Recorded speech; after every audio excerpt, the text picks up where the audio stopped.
எல்லாருக்கும் வணக்கங்க. இங்கே இருக்க பொடி வகைகள் எல்லாமே நாங்கள் வீட்டிலேயே தயாரிக்கிறோங்க. நீங்கள் வேணுங்கிறவங்க எங்களை இந்த நம்பரில் காண்டாக்ட் பண்ணலாங்க. தேங்க்யூங்க. வெல்கம் டு சரசு சமையல். இன்னைக்கு வாழைக்காயில் ஒரு ரெசிபி தாங்க பண்ண போகிறோம். நான் ஒரு ஃபங்க்ஷனில் இந்த மாதிரி சாப்பிட்டுட்டு வந்தேன். சரி, அதை உங்களுக்கும் செஞ்சு காட்டலாமே அப்படின்னு சொல்லிட்டு ரொம்ப சூப்பராக இருந்துச்சுங்க. வாழைக்காயில் அதை ஒரு ஃபிஷ் டேஸ்ட், சைவம் சாப்பிட்றவங்க ஃபிஷ்ன்னு சொன்னால் பயந்து ஓடிடாதீங்க. ரொம்ப அருமையாக இருந்துச்சுங்க. வாங்க இப்போ எப்படி செய்யறது பார்க்கலாம். வீடியோக்குள்ளே போகலாம். இப்போ நான் உங்களுக்கு இந்த வாழைக்காயை எப்படி நறுக்கிறதுங்கிறத முதல்ல நறுக்கி காட்டிடுறேங்க. ஃபஸ்ட்டு ஸ்டார்டிங்கில் கொஞ்சோண்டு இந்த அளவுக்கு நறுக்கி வச்சுருங்க. இதையும் வேஸ்ட் பண்ண வேண்டாம், நம்ம கடைசியாக நறுக்கிக்கலாம். இப்போ பாருங்க, இந்த மாதிரி கிராஸாக வர மாதிரி நான் நறுக்கி எடுத்திருக்கேன். ஃபஸ்ட்டு ஸ்டார்டிங்கில் ஆரம்பித்து நம்ம கடைசி வரைக்குமே இந்த அளவுக்கு திக்னஸ் வர்ற மாதிரி இந்த மாதிரி நம்ம எல்லாத்தையும் நறுக்கிக்கணுங்க. நறுக்கிட்டு நீங்கள் தண்ணியில் போட்டு வச்சுருங்க. பெசுறதுக்கு லேட் ஆகிற மாதிரி இருந்துச்சுன்னா தண்ணியில் போட்டு எடுத்துக்கோங்க. ரொம்ப சன்னமாக நறுக்கிடாதீங்க. இப்போ நான் இதே மாதிரி எல்லாத்தையும் நான் நறுக்கிட்டு வந்துடுறேங்க.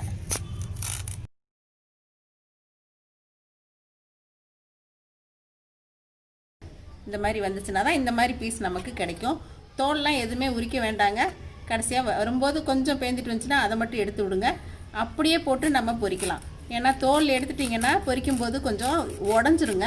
அதனால் நம்ம இந்த மாதிரி பீசஸாக ஃபஸ்ட்டு நம்ம போட்டுட்டு அதுக்கப்புறம் இதுக்கு ஒரு மசாலா ரெடி பண்ணிடலாங்க. இப்போ நான் இந்த மாதிரி வாழைக்காயை எல்லாத்தையும் கட் பண்ணி எடுத்துக்கிட்டேங்க. தண்ணிக்குள்ளே போட்டு வச்சுருக்கேன். ஏன்னா நம்ம செய்கிறதுக்கு லேட்டானால் கருத்துரும். அதனால் நான் தண்ணிக்குள்ளே போட்டு வச்சுருக்கேங்க. இப்போ இதை தண்ணியை நல்லா வடிச்சிட்டு வந்துடுறேங்க. நம்ம ஒரு மசாலா ரெடி பண்ணிடலாம். இப்போது மசாலா ரெடி பண்ணுறதுக்கு நான் ஒரு பவுல் எடுத்துக்கிட்டேங்க. அதில் கொஞ்சம் நம்ம மஞ்சள் தூள் சேர்த்துக்கலாங்க. மிளகாத்தூள் காரத்துக்கு தேவையான அளவு போட்டுக்கலாங்க. நான் 2 வாழைக்காய் எடுத்திருக்கேன். இப்போ அதுக்கு தேவையான மிளகாத்தூள் சேர்த்துறேங்க. தனி மிளகாத்தூள் போட்டுக்குங்க. காஷ்மீரி மிளகாத்தூள் கொஞ்சம் சேர்த்துறேங்க. அந்த கலர் நல்லாயிருக்கும், அதுக்காக நான் சேர்த்துறேன். கலரெல்லாம் எதுவும் ஆட் பண்ணல. இதில் ஆனால் காரமே இருக்காதுங்க. கரம் மசாலா ஒரு 1/2 டீஸ்பூன் அளவுக்கு சேர்த்துக்கலாங்க. வாழைக்காய்க்கு தேவையான உப்பு சேர்த்துடலாங்க நம்ம. இப்போ இதுலேயே கொஞ்சம் இஞ்சி பூண்டு பேஸ்ட்டு போட்டுக்கலாங்க. நான் 1 டீஸ்பூன் அளவுக்கு சேர்த்துக்கிறேன். இப்போ இதை கொஞ்சமாக தண்ணி விட்டு பெசரிக்கலாங்க. வாழைக்காயை நம்ம தண்ணியில் போட்டிருக்கோம், அதனால் பார்த்துக்கிட்டு தேவைப்பட்டால் தண்ணி விட்டுக்கலாம். ரொம்ப குழக்கலன்னு பிசைஞ்சிடாதீங்க. கொஞ்சம் இந்த அளவுக்கு ஒரு பேஸ்ட்டு ரெடி பண்ணிக்கலாங்க. இப்போ இதுலேயே நான் கார்ன்ஃப்ளவர் சேர்த்துக்கிறேங்க. நான் ஒரு 3 டேபிள் ஸ்பூன் அளவுக்கு இன்றைக்கி கார்ன்ஃப்ளவர் சேர்க்குறேங்க. அப்போ தான் அந்த வாழைக்காயில் நல்லா பிடிக்கும். அப்படிங்கிறதுனால நம்ம கார்ன்ஃப்ளவர் சேர்த்துருக்கோம். இப்போ மறுபடியும் கொஞ்சமாக தண்ணி விட்டுக்கலாங்க.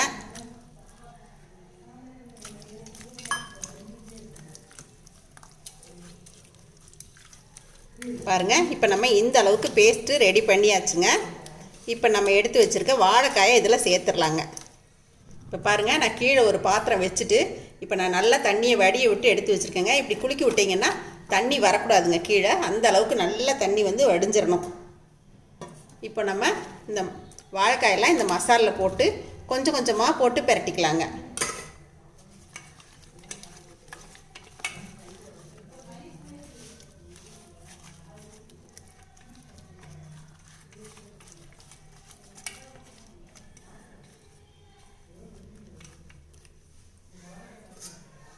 இப்போ ஒரு செட்டு ரஃபாக பிரட்டினதுக்கப்புறமா இன்னொரு செட்டு போட்டுக்கலாம். ஒரு செட்டாக போட்டு நம்ம நல்லா பெசரி எடுத்துக்கலாங்க வாழைக்காயை. இப்போ பாருங்கள், நான் இந்தளவுக்கு மசாலா எல்லாத்துலேயுமே நல்லா பெசரி வச்சுட்டேன். கொஞ்சம் கீழே இருந்து மசாலா எடுத்து எல்லாத்துலேயுமே தடவி வச்சுருக்கேன். இப்போ இதை ஒரு மூடி போட்டுடலாங்க. இது ஒரு 1/4 மணி நேரம் ஊறட்டுங்க. நம்ம எண்ணெயில் பொரிக்கணுங்க. இதை நம்ம மசாலாம் போட்டு பெரட்டி வச்ச வாழைக்காய் நல்லா 1/4 மணி நேரம் போல் நல்லா ஊறிடுச்சுங்க. நான் முதல்ல கொஞ்சம் சின்ன பாத்திரத்தில் பெசரி வச்சுருந்தேங்க. இப்போ நல்லா ஊறினதுக்கப்புறமா கொஞ்சம் கீழேயெல்லாம் மசாலா இருந்துச்சு. அதனால் கொஞ்சம் அகலமான பாத்திரத்தில் போட்டு நான் மறுபடியும் ஒரு தடவை அப்படியே உடையாமல் பெரட்டி விட்டுட்டேங்க. நீங்கள் இந்த மாதிரி அகலமான பாத்திரத்தில் போட்டு பெரட்டிக்கிங்க. 10 நிமிஷத்துலேருந்து 1/4 மணி நேரம் ஊற வச்சா போதுமானதுங்க. அதுக்கு மேலே விட்டிங்கன்னா வாழைக்காய் உடஞ்சிருங்க. இப்போ நம்ம இதை காஞ்சிட்ருக்க எண்ணெயில் பொரிச்சிடலாங்க. இப்போ நான் எண்ணெய் காய வச்சுருக்கேங்க. ஒரு பீஸாக நான் போடுறேன்.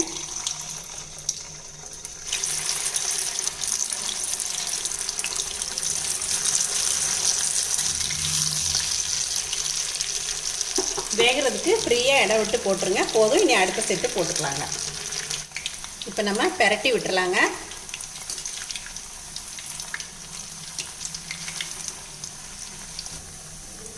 அடுப்பை வந்து மிதமான தீயிலே வச்சுக்கங்க, ரொம்ப தூண்டி விடாதீங்க, ரொம்பவும் குறைக்காதீங்க.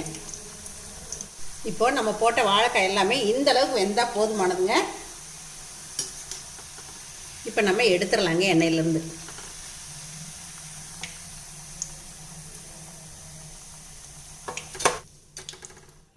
அடுத்த செட்டு போடும்போது நல்லா மசாலில் பெரட்டி விட்டு எடுங்க. கீழே மசால் இருக்கும் பாத்திரத்தில்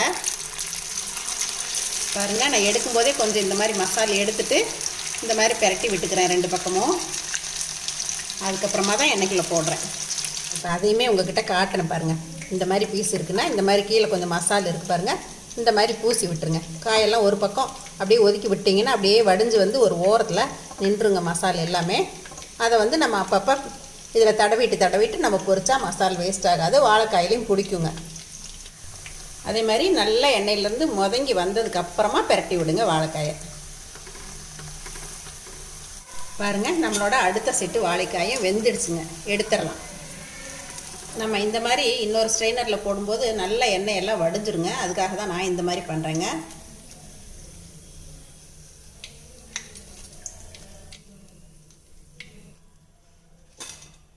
நான் எல்லா வாழைக்காயும் இந்த மாதிரி வறுத்துட்டு வந்துடுறேங்க.